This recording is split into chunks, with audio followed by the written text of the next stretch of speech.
Hello friends, good morning. നമ്മുടെ ഗലാറ്റി സീരിയലിലേക്ക് എല്ലാവർക്കും സ്വാഗതം. അങ്ങനെ ശ്രീകാന്ത് വിളിക്കാൻ തുടങ്ങുമ്പോഴത്തേക്കും അവിടെ കിടന്ന് ടെൻഷനാവും. ഞാൻ കേസ് കൊടുത്തിട്ടില്ല എന്ന് അവർക്ക് മനസ്സിലാകും. അവൻ വിളിച്ചാൽ കൊളാകുമെന്ന് പറഞ്ഞു ശ്രുതി. ശ്രീകാന്ത് നീ വിളിക്കണ്ടെന്ന് പറഞ്ഞു ചെന്നു. എന്തെങ്കിലും സൂചന കിട്ടി എന്നെ ഇങ്ങോട്ട് വിളിക്കാമെന്ന് സാറ് പറഞ്ഞതാണ്. അപ്പോൾ ഒന്ന് വിളിച്ചു നോക്കുന്നതുകൊണ്ട് എന്താ കുഴപ്പമെന്ന് ചോദിച്ചു നമ്മുടെ വർഷ. അപ്പോൾ റിങ് ചെയ്യുന്നുണ്ടെന്ന് പറഞ്ഞു ശ്രീകാന്ത്. അങ്ങനെ റിങ് ചെയ്തു. ശ്രീകാന്ത് വിളിക്കുക. ശ്രുതിയുടെ ചങ്ക് കിടന്ന് ഇടിക്കുക. പക്ഷെ അവിടെ കോൾ എടുക്കുന്നില്ല. അപ്പോൾ എന്നാൽ ഏത് ദുഷ്ടന്മാരായിരിക്കും ഇത് ചെയ്തതെന്നൊക്കെ മുത്തശ്ശി പറയുന്നു. എന്തെങ്കിലും വിഷയം ഉണ്ടെങ്കിൽ അത് പറഞ്ഞു തീർത്തൂടെ, ഇങ്ങനെയൊക്കെ ചെയ്യാൻ കൊള്ളാവോ എന്നൊക്കെ പറഞ്ഞുകൊണ്ട് ഇങ്ങനെ ഇരിക്കുക. അവനൊന്നും ചെയ്യാതിരുന്നാൽ മതിയായിരുന്നു എന്നൊക്കെ പറയുമ്പോൾ, എൻ്റെ ദൈവമേ ഭഗവാനെ തിരിച്ചു തരണേ ഞങ്ങൾക്ക് അവനെ എന്നൊക്കെ പറഞ്ഞുകൊണ്ട് മുത്തശ്ശി ഇങ്ങനെ ഭയങ്കരമായിട്ട്, അച്ഛമ്മ ഭയങ്കരമായിട്ട് സങ്കടപ്പെടുക. ശ്രുതിക്കാണെങ്കിൽ ആകെ വെപ്രാളം കയറി ഇങ്ങനെ ഇരിക്കുക. അപ്പോൾ സച്ചിയെങ്ങാനും നേരത്തെ അവൻ്റെ അടുത്ത് എത്തിയാൽ അതോടുകൂടി എല്ലാം തീർന്നു എന്നും പറഞ്ഞുകൊണ്ട് ശ്രുതി ഇങ്ങനെ ഇവിടെ ഇരിക്കട്ടോ. എന്തിനാ ശ്രുതിയെ തട്ടിക്കൊണ്ട് പോയതെന്ന് എങ്ങനെ സച്ചിയോട് പറയും? അത് നീലിമ ഉറപ്പായിട്ടും സച്ചിയോട് പറയും എന്നുള്ള കാര്യമൊക്കെ ഓർത്ത് ശ്രുതി ഇങ്ങനെ അവിടെ ടെൻഷൻ അടിക്കുക. എൻ്റെ ദൈവമേ എന്ത് ചെയ്യും? അത് നീലിമയ്ക്ക് എഴുതി കൊടുക്കേണ്ടി വരും. സച്ചി കയറി ഷോറൂമിലിരിക്കും. മൊത്തത്തിൽ ടെൻഷനാണ്. കള്ളത്തരം കാണിച്ചതിനുള്ള ശിക്ഷ എല്ലാം വേറെ. എനിക്ക് ഓർത്തിട്ട് വയ്യേന്ന് പറഞ്ഞ് ശ്രുതി അവിടെ കിടന്ന് നെട്ടോട്ട് ഓടിക്കൊണ്ടിരിക്കുക. ഭയങ്കര ടെൻഷനാണ് ശ്രുതിക്ക്. എന്ത് ചെയ്യണമെന്നൊരു രൂപവും കിട്ടാതെ ഇങ്ങനെ ആകെ വെപ്രാളം കയറി അങ്ങനെ ഇരിക്കുക കേട്ടോ. ഈ സമയത്ത് പിന്നെ കാണിക്കുന്നതെന്ന് പറഞ്ഞിട്ടുണ്ടെങ്കിൽ നമ്മുടെ ആൻ്റണിയും കൂട്ടുകാരനും കൂടി ഇങ്ങനെ വണ്ടിയിൽ ഇങ്ങനെ വരും. ഇവിടെ നിന്ന് നിർത്തുക എന്ന് പറഞ്ഞ് വഴിയിൽ ഒരു സ്ഥലത്ത് നിർത്തി. ഒരു സൂചനയും കിട്ടാതെ അവിടെ ഇവിടെയൊക്കെ നോക്കിയിട്ട് ഒരു കാര്യവും ഇല്ല എന്നുള്ള കാര്യങ്ങൾ പറയുക. നമുക്ക് വീട്ടിൽ പോയി കിടന്ന് ഉറങ്ങിയാലോ എന്ന് ചോദിച്ചു. വണ്ടി തിരിച്ച് വിട്ടാലോ എന്നൊക്കെ ആൻ്റണിയോട് പറഞ്ഞു. നമ്മൾ ആവുന്നത്ര ശ്രമിച്ചിട്ട് ശ്രുതിയെ കാണാൻ കഴിഞ്ഞില്ലെന്നേ, കണ്ടെത്താൻ കഴിഞ്ഞില്ലെന്നേ. ശ്രുതിയെ വിളിച്ചിട്ട് അവലെ പറയാമെന്ന് പറഞ്ഞു. എടാ, രാത്രി 12 മണിക്ക് മുന്നേ കാശ് കൊടുത്തില്ലെങ്കിലേ ശ്രുതിയെ കൊല്ലുമെന്നാണ് നീലിമ പറഞ്ഞിരിക്കുന്നതെന്നുള്ള ആൻ്റണി പറഞ്ഞു. 12 മണിക്ക് മുന്നേ അവരുടെ കയ്യിൽ നിന്നും ശ്രുതി എങ്ങനെയെങ്കിലും രക്ഷിക്കണമെന്ന് പറയുമ്പം എങ്ങനെ രക്ഷിക്കാനാണെന്ന് ചോദിച്ചു. അപ്പോൾ അങ്ങനെ ഇങ്ങനെ ഇവർ സംസാരിച്ചുകൊണ്ട് നിൽക്കുന്ന ഈ ഒരു സമയത്താണ് അവിടേക്ക് ആൻ്റണിയുടെ ഫോണിലേക്ക് കോൾ വരുന്നത്. ശ്രുതിയെ വിളിക്കുന്നതെന്നും പറഞ്ഞ് കോൾ എടുത്തു. ഹലോ ശ്രുതി, ആൻ്റണി എന്തായി, എവിടെയാണ് നിങ്ങളുള്ളതെന്ന് ചോദിച്ചു. ഞാനിപ്പോൾ ആറ്റുപുറത്താണ് ഉള്ളത്. ഞങ്ങൾ ശ്രുതി അന്വേഷിച്ചുകൊണ്ടിരിക്കുക. എത്രയും പെട്ടെന്ന് കണ്ടെത്താൻ കഴിയുമെന്ന് തന്നെയാണ് ഞങ്ങളുടെ വിശ്വാസം എന്ന് പറയുമ്പോഴേക്കും, അയ്യോ നിങ്ങളൊന്ന് പെട്ടെന്ന് തന്നെ ശ്രുതിയെ കണ്ടെത്തണം, ശ്രുതിയെ രക്ഷിക്കണമെന്നൊക്കെ ശ്രുതി ഇങ്ങനെ പറഞ്ഞു. സച്ചി ശ്രുതിയെ അന്വേഷിച്ച് ഇറങ്ങിയിട്ടുണ്ടെന്ന് പറയുന്നു. ഇങ്ങനെയൊക്കെയുള്ള കാര്യങ്ങളിൽ അവനുള്ള മിടുക്ക് നിങ്ങൾക്ക് അറിയാവുന്നതാണല്ലോ. നിങ്ങൾ ശ്രുതിയുടെ അടുത്തെത്തുന്നതിന് മുന്നേ സച്ചി അവിടെ എത്തിയാൽ ആകെ പ്രശ്നമാകുമെന്നുള്ള കാര്യം പറഞ്ഞു. ശ്രുതി ആരാണ് തട്ടിക്കൊണ്ട് പോയതെന്ന് അവൻ അറിയുമെന്ന കാര്യങ്ങളും ശ്രുതി പറഞ്ഞു കൊടുക്കുക. ഞങ്ങൾ രഹസ്യമാക്കി വെച്ചിരിക്കുന്ന എല്ലാ കാര്യങ്ങളും അവൻ അറിയുകയും ചെയ്യും.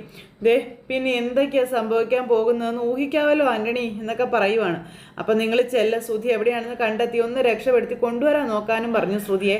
പെട്ടെന്ന് തന്നെ ചെയ്യണേ, ഇല്ലെങ്കിൽ സച്ചി എവിടെ എത്തും. അപ്പോൾ ശ്രുതി ഇങ്ങനെ ഭയന്നാൽ എന്ത് ചെയ്യും? അവന് ശ്രുതിയുടെ അടുത്തെത്താനൊന്നും കഴിയില്ല. ശ്രുതിയെ അവളിൽ നിന്ന് ഞാൻ മോചിപ്പിക്കും. ആൻ്റണി നിനക്ക് അറിയില്ല ശ്രുതി എന്ന് പറയുമ്പം എനിക്ക് അറിയാം, എന്നാലും ഉള്ളിലൊരു പേടിയുണ്ടാ. അപ്പോൾ ശ്രുതി നീ ധൈര്യമായിട്ടിരിക്കുക, സമയമില്ല, ഞാൻ പിന്നെ വിളിക്കാൻ കേട്ടോ എന്ന് പറഞ്ഞു. അത് കഴിഞ്ഞ ശേഷം നീ വണ്ടിയെ കയറാന്ന് പറഞ്ഞു. അങ്ങനെ ഇവന്മാർ രണ്ടുപേരും കൂടെ പോവുക. ഇത് കഴിഞ്ഞ് പിന്നെ കാണിക്കുന്നത് മഹേഷ് ആട്ടോ. മഹേഷ് ഇങ്ങനെ സ്കൂട്ടറിൽ ഇങ്ങനെ കയറുന്നു. സ്കൂട്ടറിൽ ഇങ്ങനെ കയറിയിട്ട് അപ്പോൾ ഈ സ്കൂട്ടറിൻ്റെ തൊട്ട് പുറകിൽ ആ ശൂലം കുത്തിയ ആ ഒരു വണ്ടി കിടപ്പുണ്ട്. അപ്പോൾ സച്ചിയുടെ മെസ്സേജ് ആണല്ലോ എന്നും പറഞ്ഞുകൊണ്ട് മഹേഷ് എടുത്തു. ഒരു ബ്ലാക്ക് EUV കാർ, പിറകിൽ ഒരു ഗോൾഡൻ ശൂലത്തിൻ്റെ സ്റ്റിക്കർ എന്നും പറഞ്ഞുകൊണ്ട് ഇങ്ങനെ പിന്നെ നോക്കാവെന്ന് പറഞ്ഞുകൊണ്ട് മഹേഷ് ഇങ്ങനെ പറയുന്നു. മഹേഷ് ഇങ്ങനെ പറഞ്ഞിട്ട് ഫോൺ പോക്കറ്റിലേക്ക് വെച്ചിട്ട് ഇങ്ങനെ വണ്ടി ഓടിക്കാൻ നേരത്ത് സ്കൂട്ടർ നേരെ ആക്കി കഴിഞ്ഞപ്പോൾ തൊട്ടു പുറകിൽ ഈ കാറ് കിടക്കുന്നത് മഹേഷ് കണ്ടു. മഹേഷ് പെട്ടെന്ന് തന്നെ സ്കൂട്ടറിൽ നിന്ന് ഇറങ്ങിയിട്ട് അതാണല്ലോ എന്ന് പറഞ്ഞു. പെട്ടെന്ന് തന്നെ ഫോൺ എടുത്തിട്ട് സച്ചിയെ വിളിക്കുക. എടാ, നീ പറഞ്ഞ വണ്ടി ഞാൻ കണ്ടു, അതാടാ ഞാൻ വിളിച്ചതെന്ന് പറഞ്ഞു. എടാ, വൈറ്റിൻകരയിൽ RK ബാറിൽ ആ ബാറിൻ്റെ പാർക്കിംഗ് ഏരിയയിൽ നീ പറഞ്ഞ കാർ പാർക്ക് ചെയ്തിട്ടുണ്ടെന്ന് പറഞ്ഞു. അപ്പോൾ നിന്നോട് ഇതാരാ പറഞ്ഞെന്ന് ചോദിച്ചു. എടാ, ഞാനിവിടെ ഉണ്ടടാ, നീ വേഗം വരാൻ പറഞ്ഞു. മടങ്ങും വഴി 2 അടിച്ചിട്ട് ബാറിൽ നിന്ന് ഇറങ്ങുമ്പോഴാണ് ഞാൻ ഈ വണ്ടി കണ്ടത്. ആരോടെ കിടപ്പുണ്ട്. എടാ, അവന്മാർ മിക്കവാറും ബാറിൽ കാണും. അവർ വന്നാൽ നീ എന്തെങ്കിലും പറഞ്ഞാൽ അവരൊന്ന് പിടിച്ച് നിർത്തണം കേട്ടോ. നീ എനിക്ക് ലൊക്കേഷൻ അയച്ച് ഞാൻ പെട്ടെന്ന് അവിടെ എത്താമെന്ന് പറഞ്ഞു. പെട്ടെന്ന് തന്നെ മഹേഷ് ലൊക്കേഷൻ അയച്ചു കൊടുക്കുന്നു. ഈ സമയത്ത് പിന്നെ നീലിമയും കൂട്ടുകാരും കൂടി അവിടെ നിന്ന് സംസാരിക്കും. ഇവൻ്റെ ഭാര്യ ഇവൻ്റെ കാര്യം മറന്നോ? ഇനിയിപ്പോൾ എന്ത് ചെയ്യും?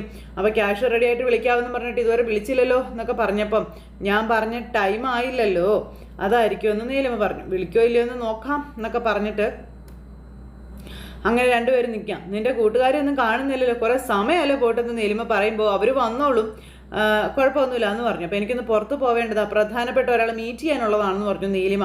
അദ്ദേഹത്തെ കണ്ടിട്ട് പെട്ടെന്ന് വരാനായിട്ട് ഇറങ്ങിയതാ. ഇവർ പറയാതെ ഞാനങ്ങനെ പോകുമെന്ന് നീലിമ ചോദിക്കുമ്പോൾ മേഡം പോയിക്കോ, ഞാനല്ലേ ഇവിടെ ഉള്ളത്, അതൊന്നും ശരിയാവില്ല എന്ന് പറഞ്ഞു. അവർ വരട്ടെ, അവർ വന്നിട്ട് ഞാൻ പൊയ്ക്കോളാം, അതിനുശേഷം പൊയ്ക്കോളാമെന്നും പറഞ്ഞു. അപ്പം ഞാൻ അവരെ വിളിച്ച് പെട്ടെന്ന് വരാൻ പറയാമെന്നും പറഞ്ഞ് ഇങ്ങനെ അയാൾ പറഞ്ഞു. അപ്പം നീലിമേ, ശ്രുതിക്ക് പെട്ടെന്ന് ഇത്രയും വലിയൊരു എമൗണ്ട് ഒന്നും സംഘടിപ്പിക്കാൻ കഴിയില്ല എന്ന് ശ്രുതി പറഞ്ഞു. നീ എന്നെ ഒന്ന് അഴിച്ചു വിടാൻ പറഞ്ഞു. എനിക്ക് കുറച്ച് സമയം തരാനും ശ്രുതി പറയുവാണ്. ഞാൻ നിനക്ക് 50 ലക്ഷം രൂപ തരാം എന്ന് പറയുമ്പം ശ്രുതി, ദേ നിന്നെ എനിക്കറിയാവുന്നത് പോലെ മറ്റാർക്കും അറിയില്ല എന്ന് നീലിമ അന്നേരം പറഞ്ഞു. നീ പറയുന്നത് വിശ്വസിക്കാനേ ഞാനത്ര മണ്ടിയൊന്നും അല്ല എന്നും നീലിമ പറയുക. എന്നും പറഞ്ഞിരിക്കുക. അപ്പം നിന്നെ ഞാനിപ്പോൾ വിട്ടത് നീ നേരെ പോകുന്നത് പോലീസ് സ്റ്റേഷനിലേക്കായിരിക്കുമെന്നും ഞാൻ അകത്താകുമെന്ന കാര്യമൊക്കെ പറയുവാണ്. അപ്പം അത് കേട്ട് കഴിഞ്ഞപ്പോൾ ഭയങ്കര കലിപ്പ് ശ്രുതിക്കുക. നിന്റെ സൂത്രമൊക്കെ അവിടെ തന്നെ അങ്ങ് വെച്ചേക്കാൻ പുള്ളിക്കാരി പറയുക. 50 ലക്ഷം രൂപ കയ്യിൽ കിട്ടാതെ ഞാൻ നിന്നെ വിടില്ല എന്നും നീലിമ ഇങ്ങനെ ഇവനോട് പറഞ്ഞു. കാശ് തന്നില്ലെങ്കിലേ നിന്റെ മരണം എന്തായാലും ഉറപ്പാണെന്ന് പറഞ്ഞപ്പോഴത്തേക്ക് ശ്രുതിക്ക് ടെൻഷനായി. അയ്യോ നീലിമ, നീ എന്ന് അഴിച്ചു വിടുന്ന ഇങ്ങനൊന്നും പറയല്ലേ എന്നൊക്കെ പറഞ്ഞ് ഭയങ്കരമായിട്ട് ഇരുന്ന് കരയുക. എന്ത് ചെയ്യണമെന്നുള്ള ഒരു ടെൻഷൻ. ഈ സമയത്ത് മഹേഷ് അവിടെ ഇങ്ങനെ വെയിറ്റ് ചെയ്ത് നിൽക്കുക. അന്നേരത്തേക്ക് ഇവന്മാർ പോകാനായിട്ട് ഇറങ്ങി വന്നു. ഇവന്മാർ വണ്ടിയിലേക്ക് കയറാൻ തുടങ്ങിയപ്പോഴത്തേക്ക് നമ്മുടെ മഹേഷ് ഹലോ ചേട്ടാ എന്ന് പറഞ്ഞ് ഇവരുടെ അടുത്തേക്ക് ചെന്നു. രണ്ടുപേരെയും ഞാൻ എവിടെയോ കണ്ടിട്ടുണ്ടല്ലോ എന്ന് പറഞ്ഞു. അപ്പം ഞങ്ങൾക്ക് പരിചയമില്ലല്ലോ. എവിടെയോ ഞാൻ കണ്ടിട്ടുണ്ട്. എവിടെയാണ് നിങ്ങളുടെ വീട്, എന്താ പേര്? അപ്പോൾ ഒരു പരിചയമില്ല, ഞങ്ങൾക്ക് വീടും ഇല്ല, ഒരു നേരവും ഇല്ല, പോടാന്ന് പറഞ്ഞുകൊണ്ട് നമ്മുടെ മഹേഷിനെ പിടിച്ച് തള്ളി. അങ്ങനെ അങ്ങ് പോയാലോ എന്നും പറഞ്ഞുകൊണ്ട് ഇങ്ങനെ സംസാരിച്ചുകൊണ്ടിരിക്കുന്ന സമയത്ത് മഹേഷിന് ഇവന്മാർ പിടിച്ചൊരു തള്ള്. അങ്ങനെ ഇവന്മാർ മഹേഷ് പോയി വീഴുന്നത് കണ്ടുകൊണ്ടാണ് സച്ചി അങ്ങോട്ടേക്ക് വരുന്നത്. അപ്പം സച്ചിക്ക് ഇത് കണ്ടപ്പോഴത്തേക്കും ഭയങ്കര ദേഷ്യം വന്നു. സച്ചി ഓടി വന്നിട്ട് എടാ സച്ചി അവരാടാന്ന് പറഞ്ഞു. അപ്പം ആരാടാ നീയൊക്കെ എന്നും ചോദിച്ചുകൊണ്ട് ഇങ്ങനെ ആ ഗുണ്ടകളി ചോദിച്ചു. അന്നേരം സച്ചി ഓടിച്ചെന്ന് ഇവന്മാർക്കിട്ട് ഒരു ഒറ്റ ഇടി. അങ്ങനെ അവന്മാർ എന്താണോ നിൻ്റെ പ്രശ്നം എന്ന് ചോദിച്ചു. അപ്പോൾ നിങ്ങളാണോ സുധിയെ തട്ടിക്കൊണ്ട് പോയെന്ന് ചോദിച്ചപ്പോൾ ഞങ്ങൾക്കൊന്നും അറിയില്ല എന്ന് പറഞ്ഞു. ഞങ്ങൾ ആരും തട്ടിക്കൊണ്ട് പോയിട്ടില്ല എന്ന് പറഞ്ഞു. എടാ ഇത് നിങ്ങളുടെ വണ്ടിയല്ലേന്ന് ചോദിച്ചു. അതെന്ന് പറഞ്ഞു. അപ്പോൾ ഈ വാഹനത്തിലാണ് നിങ്ങൾ അവരെ തട്ടിക്കൊണ്ട് വന്നത്, നിങ്ങൾ തന്നെയാണ് ചെയ്തതെന്ന് പറഞ്ഞു. എവിടെയാടാ അവനെന്ന് ചോദിച്ചു സച്ചി. എന്തിനാ അവനെ കൊണ്ടുപോയത് പറയടാന്നൊക്കെ പറഞ്ഞിങ്ങനെ സച്ചി അവന്മാരെ അവിടെ എടുത്തിട്ട് ഇടിക്കുക. അങ്ങനെ അവന്മാരൊക്കെ കുറേ ഇടി കൊടുത്തു. അപ്പം ഇവനെയും കൊണ്ട് പോകാം, എന്നിട്ട് ഇവന് വേണ്ടത് അവിടെ ചെന്നിട്ട് കൊടുക്കാമെന്നും പറഞ്ഞുകൊണ്ട് ഇവന്മാർ ഗുണ്ടകൾ തമ്മിൽ അങ്ങോട്ടും ഇങ്ങോട്ടും പറയുക. എന്നിട്ട് എന്നും പറഞ്ഞിങ്ങനെ സച്ചിയെ കൂട്ടിക്കൊണ്ട് ഇവന്മാർ പോകാൻ നോക്കണം. അങ്ങനെ സച്ചിയെ അപ്പം ഞാൻ സുധിയെ കൊണ്ടുപോകാൻ വന്നത്. എവിടെയാണ് അവനെന്ന് ചോദിക്കുമ്പോൾ അവൻ ഞങ്ങളുടെ സങ്കേതത്തിലുണ്ട് വരാൻ പറഞ്ഞു. അപ്പോൾ എന്തിനാണ് അവനെ കൊണ്ടുപോയെന്നൊക്കെ ചോദിച്ചു. അപ്പോൾ ഞങ്ങൾക്ക് കൊട്ടേഷൻ തന്നതാ, ഒരു ലേഡി പറഞ്ഞിട്ടാണ് ഞങ്ങൾ അങ്ങനെ ചെയ്തതെന്നൊക്കെ പറഞ്ഞു. അപ്പോഴേക്കും എന്നും പറഞ്ഞ് സച്ചിവന്മാരെ ഇടിക്കുക. ലേഡിയോ, ഏത് ലേഡി, എന്താ അവരുടെ പേരെന്നൊക്കെ ചോദിച്ചു. അവരുടെ പേരൊന്നും ഞങ്ങൾക്ക് അറിയില്ല, അവരുടെ പേരൊന്നും ഞങ്ങളോട് പറഞ്ഞിട്ടില്ല, അതൊന്നും നിങ്ങൾ അറിയണ്ട, ഞാൻ പറഞ്ഞു ജോലി ചെയ്താൽ മതി എന്നാണ് പറഞ്ഞത് എന്നൊക്കെ പറയുമ്പോഴത്തേക്കും എന്തിനാടാ തട്ടിക്കൊണ്ട് പോയെന്ന് ചോദിച്ചു. 50 ലക്ഷം രൂപ സുധി അവരിൽ നിന്ന് കടം വാങ്ങിയിരുന്നു, അത് തിരിച്ചു കൊടുത്തില്ല, അത് വാങ്ങാൻ വേണ്ടിയിട്ടാണെന്ന് പറഞ്ഞു. അപ്പം നിങ്ങൾ കള്ളം പറയുന്നതാണോ എന്ന് സച്ചി ചോദിക്കും. അല്ല, ഞങ്ങൾ കള്ളം പറയുന്നതല്ല, അവൻ നിങ്ങളുടെ സങ്കേതത്തിലുണ്ടെന്നല്ലേ പറഞ്ഞു. എവിടെയാണ് നിനക്ക് സങ്കേതം എന്ന് സച്ചി ചോദിച്ചു. ഇവിടെ അടുത്ത് തന്നെയാണ് ഇവന്മാർ സച്ചിയോട് പറഞ്ഞു. അവളാ വന്ന് വണ്ടി കയറാമെന്ന് പറഞ്ഞു. അവന്മാരെ പിടിച്ചു വലിച്ചു വണ്ടിയെ കയറ്റി. വണ്ടിയെ കയറി കഴിഞ്ഞപ്പോഴത്തേക്ക് അവന്മാരുടെ ഭാവമൊക്കെ മാറി. സച്ചി അങ്ങ് എന്തൊക്കെയോ ചെയ്ത് കളയാന്നുള്ള ധാരണയിലാണ് ഇവന്മാർ ഇരിക്കുന്നത്. അങ്ങനെ സച്ചി ഇവന്മാരും കൂടെ സങ്കേതത്തിലെത്തി. ഇതാണോടാ നിൻ്റെയൊക്കെ സങ്കേതം എന്ന് ചോദിക്കുമ്പം അതെന്ന് പറഞ്ഞു. എവിടെയാടാ സുധി? അപ്പോൾ അകത്താ ഉള്ളതെന്ന് പറഞ്ഞു. വണ്ടിയിൽ നിന്ന് ഇറങ്ങണമെന്ന് പറഞ്ഞു. അങ്ങനെ സച്ചി അവന്മാരെ ഇറക്കി. അതിനുശേഷം ഇവന്മാരെയും കൊണ്ട് സച്ചി അകത്തേക്ക് ചെല്ലുക. സച്ചി അകത്തേക്ക് ചെന്നപ്പോൾ മറ്റവൻ അവിടെ തോക്കും പിടിച്ച് ഇങ്ങനെ നിൽക്കുക. തോക്കും പിടിച്ച് നിൽക്കുന്നവനെ സച്ചി കണ്ടു. സച്ചി കയ്യും ചുരുട്ടി അങ്ങോട്ടേക്ക് ചെല്ലുന്നു. അപ്പോഴത്തേക്ക് സുധിക്ക് ഭയങ്കര സന്തോഷമായി. സുധിയെ രക്ഷപ്പെടുത്തുമല്ലോ സച്ചി ആരാണെന്ന് അവന്മാർക്ക് അറിയില്ലല്ലോ. അവിടെ ചെന്ന് കഴിഞ്ഞപ്പോഴത്തേക്കും അവന്മാരുടെ ഭാവം അങ്ങ് മാറി. ഇതാരാടാ എന്ന് തോക്ക് പിടിച്ചവൻ ചോദിക്കുമ്പം ഇത് മറ്റവനെ രക്ഷിച്ചുകൊണ്ട് പോകാമെന്ന രക്ഷകനായവനെന്ന് പറഞ്ഞു. കാറിന് മുന്നിൽ വെച്ച് ഞങ്ങൾ പിടികൂടി ഇടിച്ചതാ എന്നൊക്കെ പറഞ്ഞു. അപ്പോൾ എവിടെയാണ് സുധി എന്ന് ചോദിച്ചെന്നും പറഞ്ഞു. അപ്പോൾ അവനെ കാണിച്ചു കൊടുക്കാൻ വേണ്ടി കൂട്ടിക്കൊണ്ട് വന്നതാണെന്നൊക്കെ പറയുവാണ്. അപ്പോൾ അത് ശരി, അങ്ങനെയാണല്ലേ കാര്യങ്ങൾ എന്ന് അവിടെ നിൽക്കുന്നവൻ, അതായത് ഈ തോക്ക് പിടിച്ച് മുതിർന്ന കൊണ്ട് ചോദിക്കുവാണ്. സുധി ഇങ്ങനെ ഇരിക്കുന്നത് സച്ചി കണ്ടു. എടാ സുധി എന്നും പറഞ്ഞ് വിളിച്ചു കേട്ടോ. ആ സമയത്ത് സുധി ഇങ്ങനെ എത്തി വലിഞ്ഞ് നോക്കുക സച്ചിയെ. എടാ സുധി എന്നും പറഞ്ഞുകൊണ്ട് സച്ചി അന്നേരം ഓടി സുധിയുടെ അടുത്തേക്ക് ചെന്നു. അപ്പോഴേക്കും ഈ കെട്ടഴിക്കാൻ സച്ചി നോക്കിയപ്പം അവൻ്റെ കയ്യിലെ കെട്ടങ്ങാനും അഴിച്ച കൊന്നു കളയുന്നില്ല ഞാനെന്ന് പറഞ്ഞുകൊണ്ട് സച്ചിയുടെ നേരെ മാറ്റുവാൻ തോക്ക് ചൂണ്ടി. സച്ചി അന്നേരം തുറിച്ച് നോക്കിക്കൊണ്ട് ഇങ്ങനെ നിൽക്കുക. സുധിക്കും ടെൻഷനായി. മേഡത്തിന് നൽകാനുള്ള 50 ലക്ഷം രൂപ നൽകാതെ ഇവനെ വിടില്ല എന്ന കാര്യം ഈ ഗുണ്ട പറയുക. അപ്പോൾ ഇനി നിന്നെയും വിടില്ല എന്ന് സച്ചിയോട് പറയണം. സച്ചി ഇതൊക്കെ കേട്ടിട്ട് എന്താ വിട്ട് നിൽക്കുക. മേഡം നീ വരുന്നതിന് തൊട്ട് മുൻപേ പുറത്തേക്ക് പോയത്, ഇപ്പോൾ വരും. അപ്പോൾ അവൻ്റെ കാര്യത്തിനൊരു തീരുമാനം എടുത്തിട്ടുണ്ടെന്നുള്ള കാര്യങ്ങൾ ഈ ഗുണ്ട അയാൾ പറഞ്ഞു. അപ്പോൾ മേഡം തന്നെ നിന്റെ കാര്യത്തിലും ഒരു തീരുമാനം എടുത്തോളൂ എന്ന് ഈ ഗുണ്ടകൾ പറയുന്നു. നീ എന്തായാലും വെയിറ്റ് ചെയ്യുക എന്നൊക്കെ സച്ചിയോട് പറയുക കേട്ടോ. അങ്ങനെ അതും പറഞ്ഞ് ഇവന്മാർ സച്ചി ഇങ്ങനെ പേടിക്കുമ്പം ഞാനൊരു തീരുമാനം എടുത്തിട്ടാണ് ഇങ്ങോട്ട് വന്നതെന്ന് സച്ചി അന്നേരം ഇവന്മാരോട് പറഞ്ഞു. ഇവനെ ഇവിടെ നിന്ന് കൊണ്ടുപോകും എന്നുള്ളൊരു തീരുമാനത്തിലാണ് ഞാൻ വന്നത്. ഇവൻ്റെ അച്ഛനും അച്ഛമ്മയ്ക്കും വാക്ക് കൊടുത്തിട്ടാണ് ഞാൻ ഇങ്ങോട്ട് വന്നതെന്ന് സച്ചി പറയുകയാണ്. അവർക്ക് മുന്നിലേ ഇവനെ ഞാൻ കൊണ്ടുപോയി നിർത്തിയിരിക്കുമെന്നും പറഞ്ഞു. അപ്പം നീ രക്ഷപ്പെട്ടിട്ട് വേണ്ട ഇവനെ രക്ഷിക്കാനായിട്ടെന്ന് ഇവന്മാർ പറഞ്ഞു. അപ്പം മേഡം വരുന്നത് വരെ വെയിറ്റ് ചെയ്യണ്ട, ഇവൻ്റെ കാര്യത്തിൽ നമുക്ക് തന്നെ ഒരു തീരുമാനം എടുക്കാം എന്നീ ഗുണ്ടകൾ പറഞ്ഞു. തോക്ക് വേണോ അതെയോ കൈ മതിയോ എന്ന് അദ്ദേഹം ചോദിക്കുമ്പോൾ സച്ചി ഒന്ന് ചിരിച്ചു. അന്നേരത്തേക്കും സുധി ഇങ്ങനെ പേടിച്ചിരിക്കാം. അപ്പോൾ അതേ തോക്ക് നമ്മൾ അവന് വേണ്ടി മാറ്റി വെച്ചാൽ ഇവന് കൈ മതിയെന്ന് കൂടെയുള്ള മറ്റവൻ പറയും. അപ്പോൾ അവന്മാരാണെങ്കിലോ ഒരു കളിത്തോക്കായിട്ട് ഇറങ്ങിയിരിക്കുക എന്ന് പറഞ്ഞ സച്ചി അപ്പോൾ അഴിച്ചു കൊല്ലടാ അവന്മാരെ എന്നും പറഞ്ഞുകൊണ്ട് ഗുണ്ടകൾ പറഞ്ഞു തീർന്നില്ല. സച്ചി നിൽക്കുന്നിടത്തേക്ക് എടാന്ന് പറഞ്ഞു ഒരുത്തം വന്നു. സച്ചി വന്നവനെ ഢാന്ന് പറഞ്ഞു ഒരൊറ്റ തൊഴിക്ക് ചവിട്ടി വീഴിച്ചു. അത് കഴിഞ്ഞ് പിന്നെ ഓരോരുത്തരെ നമ്മുടെ സച്ചി ഇടിച്ച് ഇഞ്ച പരുവാക്കുക. സച്ചി സച്ചി എന്ന് പറഞ്ഞു ഒച്ചയ്ക്ക് അവിടെ കിടന്ന് സുധി എന്ന് കരഞ്ഞുകൊണ്ടിരിക്കുക. സച്ചി അന്നേരത്തേക്കും അവന്മാരെ എല്ലാം അവിടെ ഇട്ട് ഇടിച്ചു. ശരിക്കും അവന്മാരെ എഴുന്നേക്കാൻ മേലാത്തതുപോലെ ആക്കി. എടാ വാടാ ഓടറാ പെട്ടെന്ന് വാടാന്ന് പറഞ്ഞുകൊണ്ട് ഗുണ്ടകൾ ജീവനും കൊണ്ട് ഇറങ്ങി ഓടി. സച്ചിയുടെ 2 ഇടി കൊണ്ടപ്പോഴത്തേക്കും സച്ചി വേണ്ടറാ എന്നും പറഞ്ഞുകൊണ്ട് അവിടുന്ന് സുധി ഒച്ചയ്ക്ക് വിളിച്ചു പറയുക. പിന്നെ അവരെ വിട്ടേക്കാനും പറഞ്ഞു. അവരുടെ പുറകെ പോകണ്ട നീ കെട്ടഴിക്കാൻ പറഞ്ഞു. അപ്പോൾ കെട്ടൊക്കെ അഴിച്ചു. എന്നാലും എടാ നിന്നെ തിരിച്ച് കിട്ടിയില്ലടാ ഞങ്ങൾക്കെന്ന് പറഞ്ഞു. സച്ചി ഭയങ്കര സ്നേഹം, കൂടപ്പുറപ്പ് സ്നേഹം. അപ്പോഴത്തേക്കും സുധി സച്ചിയെ കെട്ടിപ്പിടിക്കുക. ഭയങ്കര സ്നേഹം സുധിക്ക് സച്ചിയോട്. എന്തായാലും രക്ഷിച്ചല്ലോ. അങ്ങനെ അവർ 2 പേരും കൂടി ഇങ്ങനെ അവിടെ നിന്ന് പോരും കേട്ടോ.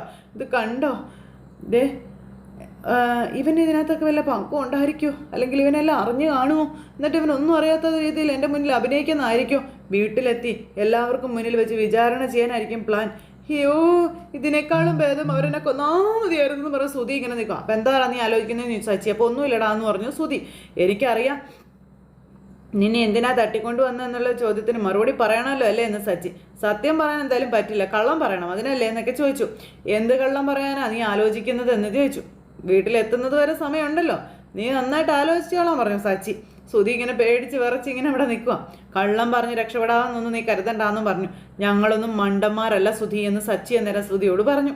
ഇപ്പം ഞാൻ കൂടുതലൊന്നും നിന്നോട് പറയുന്നില്ല, നീ വന്ന് വണ്ടിയെ കയറാൻ പറഞ്ഞു. അപ്പോൾ എടാ സച്ചി എന്ന് പറഞ്ഞ് ഇങ്ങനെ വിളിച്ചപ്പോഴത്തേക്കും വേഗം സച്ചി ഫോൺ എടുത്ത് അവിടെ വീട്ടിലേക്ക് വിളിക്കുക. അപ്പോൾ അച്ഛാ ദേ സച്ചേട്ടൻ വിളിക്കുന്നുണ്ടല്ലോ എന്ന് രേവതി പറഞ്ഞു. വേഗം തന്നെ രേവതി ഫോൺ എടുത്തു. ഹലോ സച്ചേട്ടാ. അപ്പോൾ രേവതി ദേ സുധിയെ കണ്ടെത്തിയിട്ടുണ്ട്, അവനിപ്പോൾ എൻ്റെ കൂടെ ഉണ്ടെന്നുള്ള കാര്യം സച്ചി രേവതിയോട് പറയാം. അപ്പോഴേക്കും എല്ലാവർക്കും ഒരു സമാധാനം. ഞങ്ങൾ പെട്ടെന്ന് തന്നെ വീട്ടിലേക്ക് വരും കേട്ടോ എന്നും പറഞ്ഞു. എല്ലാവരോടും നീ ഒന്ന് പറഞ്ഞേക്കാനും പറഞ്ഞു. എവിടുന്നാ വിളിക്കുന്നേ, ആരാ അദ്ദേഹത്തെ തട്ടിക്കൊണ്ട് പോയതെന്നൊക്കെ ചോദിക്കുമ്പം എല്ലാം ഞാൻ വന്നിട്ട് പറയാമെന്ന് പറഞ്ഞു. ശരിയെന്നും പറഞ്ഞു. അങ്ങനെ ഫോണും കട്ട് ചെയ്ത് വണ്ടിയെ കയറാൻ പറഞ്ഞു. അങ്ങനെ അവർ വണ്ടിയിൽ കയറി വീട്ടിലോട്ട് പോരുമ്പോഴത്തേക്കും ശ്രുതിയോട് സദ്യയെ കണ്ടെത്തിയ കാര്യം പറഞ്ഞു രേവതി. അപ്പോൾ എവിടുന്ന് അവനെ കണ്ടെത്തിയെന്ന് പറഞ്ഞ മോളെ, ആരാ മോളെ അവനെ തട്ടിക്കൊണ്ട് പോയെന്നൊക്കെ രവിയേട്ടൻ ഇങ്ങനെ ദരിദ്രാന്ന് ചോദ്യങ്ങൾ ഓരോന്ന് ചോദിക്കാം. അപ്പോൾ എല്ലാം സച്ചേട്ടൻ വന്നിട്ട് പറയാമെന്നാ പറഞ്ഞെന്ന് രേവതി പറഞ്ഞു. ശ്രുതിക്കാണെങ്കിൽ ഞെട്ടലായി, പേടിയായി, ടെൻഷനായി. അപ്പോൾ ഭഗവാൻ എൻ്റെ പ്രാർത്ഥന കേട്ടു, ഇനിയെങ്കിലും അവനോട് ശ്രദ്ധിക്കാൻ പറ ശ്രുതി എന്ന് അച്ഛമ്മ ശ്രുതിയോട് പറയും. ശ്രുതിക്കാണെങ്കിൽ ഒരു സന്തോഷവും ഇല്ല. ഇപ്പോൾ പോലീസ് അന്വേഷിച്ചിട്ട് കണ്ടെത്താൻ കഴിഞ്ഞില്ലല്ലോ. അമ്മ ഏതായാലും സച്ചിയെ പറഞ്ഞു വിട്ടത് വളരെ നന്നായെന്ന് രവിയേട്ടൻ പറയാം. സച്ചേട്ടൻ പോകുമ്പോൾ പറഞ്ഞായിരുന്നു സുധിയേയും കൊണ്ടേ ഇനി തിരിച്ചു വരുള്ളൂ എന്ന്.